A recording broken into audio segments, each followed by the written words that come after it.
So our first speaker today will be Elizabeth Housholder. She is the first program director for leadership in Temple, and let's just give her a warm welcome. Hello, everyone. I'm so thankful for the opportunity today, but I want to let you know that before I begin, I have a confession to make. And that is, I'm a little addicted to Facebook. And I couldn't help but use Facebook in preparation for this talk. But a good example of how addicted I am is that I use it to spread news so often. Just a couple weeks ago, I was really excited because I was just selected to be a part of the doctoral program in educational administration at Temple University. So I was so excited that I made 2 phone calls first, one to my boyfriend and then the other one to my parents, naturally. And then immediately I just posted on Facebook and did nothing else. And I got, all of these likes and all these comments, and it was great, and I thought that that was a sufficient and efficient way to share the news. But then just last week, I was talking to my sister who lives in Chile, and we email like every day on the phone. But we never really talk, or we email but never really talk on the phone. And so when I mentioned just in passing, when I start the doctoral program in the fall, she immediately cut me off and said, "What? I didn't hear about this. Like, how could you not have told me? I'm your sister." And all I said was, "Catherine, I posted it on Facebook 2 weeks ago. How could you not have known this?" So anyway, what I wanted to do today was to really give an example of how I polled my friends, my 851 friends on Facebook, to see what they thought was most important to share with you today about leadership and changing the face of Africa. So what I did was I posted on my wall, this was on Tuesday night, and I said, "What one thing do you want me most to tell young adults about leadership?" And I said I would use your comments. And so I was really expecting lots more feedback, but I only got 4 comments, and they were from an eclectic group of people. The first one was from a guy I met at a Halloween party last fall. I hadn't talked to him since, but that was nice for him to do. And the second one was from my mom, and she comments and likes everything, so that didn't really count as well. The third one was from my sister, it's the one in Chile that I was talking to, so she just wants to stay up to date more on Facebook, so I think that's why she commented. And the last one was from my cousin. And so, it was great to hear their feedback, and they gave great comments, but what I realized is I first need to think for myself about what I want to share with you today. And that's a simple message about how we all need to be leaders who live and lead with integrity and meaning. So I work at Temple University as the program director for leadership development. And we put on programs, conferences, speakers, workshops, seminars with a central mission to foster future generations of leaders who live and lead with integrity and meaning. And just a couple days ago, we brought in a speaker named Dr. Farah Gray. And he was really inspiring because he's from the south side of Chicago, from a really rough background. By the age of 6, he was a founder of his own business. And by the age of 14, he was a millionaire. And now at the age of 26, he has his own Farah Gray Foundation, giving lots of money away to disadvantaged youth. He has his own publishing company and lots more ideas to share good in the world. And what he said in his speech the other night really resonated with me, and I want to share it with you today. And he said, there are the 2 important days in your life, the most important days. One is the day that you were born, and the second is the day that you discovered why you were born. And it's this why that I want to talk to you about today. Because it is a why that fuels who you are and why you're here, what motivates you, what inspires you, and there's something in here that brought you today. And so I want to share a story about a man named Viktor Frankl, who wrote the book Man's Search for Meaning. And he wrote this book after he survived the Holocaust. He was born in 1905, and he always thought when he was young about, what's the purpose of life? Or in particular, why am I here? What's the purpose of my life? And so he discovered at an early age that he wanted to go into the field of medicine, or in particular the field of psychology, be a psychiatrist. And so early in his career, he was working with patients who were suicidal, who were depressed and had a lot of other mental illnesses. And what he did was develop a theory called logotherapy. And it really is to help people find out what's worth living. Why am I here? So in 1939, he had his own hospital, only Jewish hospital in Vienna. And he was knowing that he might be sent to a concentration camp. And he was offered an American visa to leave for safety. But he decided to stay in Austria and help his aging parents. But in 1942, he was taken to a concentration camp, and he spent 3 years in 4 concentration camps. And he had to ask himself the question that he was asking so many of his patients. and that's what's worth living for in these horrible conditions.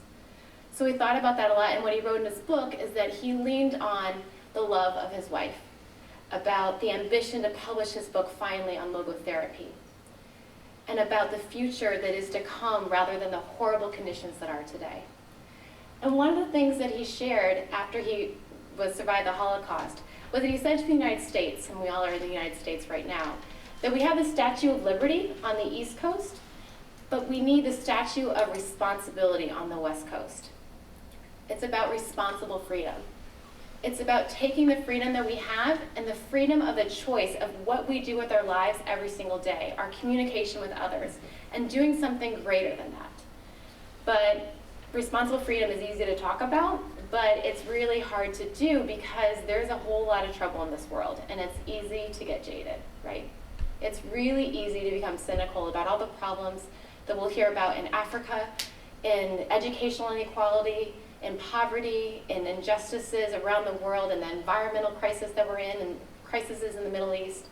And so we get caught up in what is called in the book, Building a Better World Handbook, or betterworldhandbook.com, about the cycle of cynicism. And I want to go through the cycle of cynicism with you real fast. And that is, first, you find out about a problem. You start with the best intentions, right?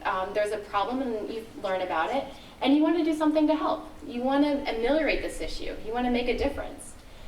But then you look and you don't see how you can help. You think this problem is, something bigger than me, so you don't do anything about it. I tried, I learned about the problem a little bit, but there's nothing that I can do. And then you feel sad, you feel powerless, you feel angry, you feel frustrated. And then you think nothing can be done at all, right? And so you begin to shut down, and then you want to know less about the problem. And after the cycle goes on, apathy is created, and it just continues. But there's another cycle that I want to share with you, and that's the cycle of hope. And that begins with the assumption that Frankl talks about in his book, that we need to take personal responsibility for being a good person, that responsible freedom that we have of doing something more with our life. And then we need to create a vision of a better world based on values, based on what you care about most. A vision, an ideal picture of the future, something that could be better than what is now.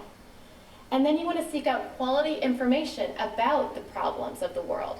So you want to understand the historical roots, the contributing factors, all the things that might happen in the future to make it worse. So you learn about the issue. And then you discover practical options about what you can do to make this better once you have that understanding. And then you act in line with your values. You do what you say you will do. You be who you say that you are. You live a life of integrity and credibility. And then you recognize, you know what, I can't do everything, but I can do something. Because I need to take personal responsibility for being a better person. I need to create a better world based on my values and act them out. So the cycle gets better and better until a better world is created. So we ask the question, why? Why am I here? What's the purpose? And I want to make sure that you know, not ask the question, why me?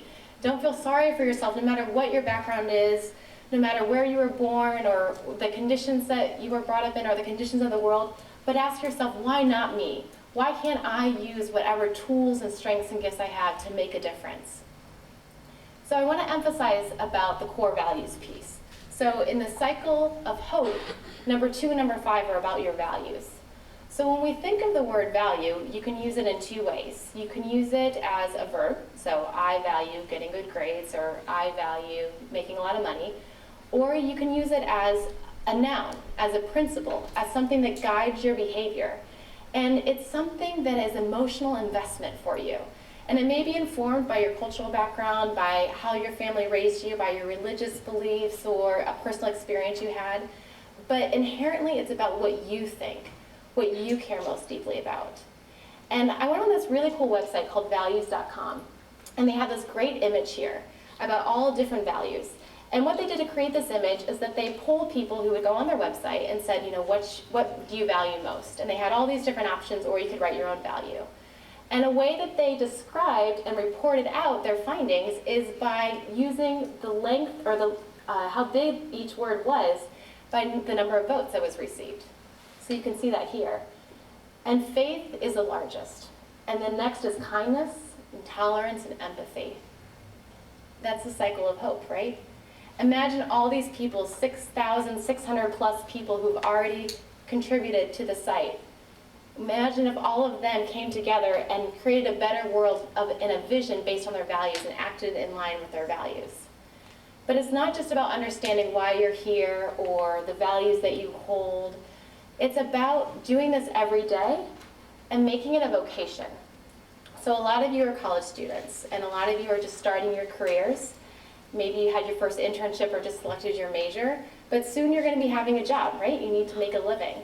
But imagine if you did that every day, and it wasn't just work, it wasn't just what you saw as menial tasks, but it was something bigger, it was something for a greater good.